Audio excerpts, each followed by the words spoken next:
মানুহ তেওঁলোকৰ কাৰণে এই 1250 টকা তেওঁলোকৰ কাৰণে মূল্যহীন হ'ব পাৰে, কিন্তু এঘৰ দুখীয়া মানুহৰ কাৰণে সেই 1250 টকা যথেষ্ট মূল্যৱান। তেওঁলোকৰ এখন ঘৰ চলিবৰ কাৰণে আমি যিহেতু হাজিৰা কৰা মানুহ কিছুমান আছে, তেওঁলোকে সেই 1250 টকা তেওঁলোকৰ কাৰণে বহুত মানে সাহায্য হয়। সেইকাৰণে বাইদেউ আপুনি বঢ়িয়া কথা কৈছে।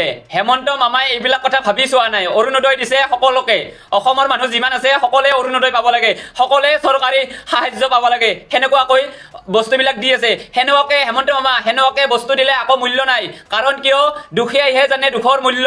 সেইটো কাৰণে দুখীয়াক আপুনি এনেকুৱাকে দিয়ক, দুখীয়াক যদি আপুনি 1250 টকা দিয়ে নহয়, সেইটোৱে দুখীয়াৰ কাৰণে বহুত। আপুনি যদি ধনী মানুহক যদি 1250 টকা দিয়ে নহয়, সেই 1250 টকাৰ মূল্য বুজি নাপায়। ঠিক আছে, তেওঁলোকক লাগিব 50,000 60,000 টকা। আপুনি দিব পাৰিব নেকি?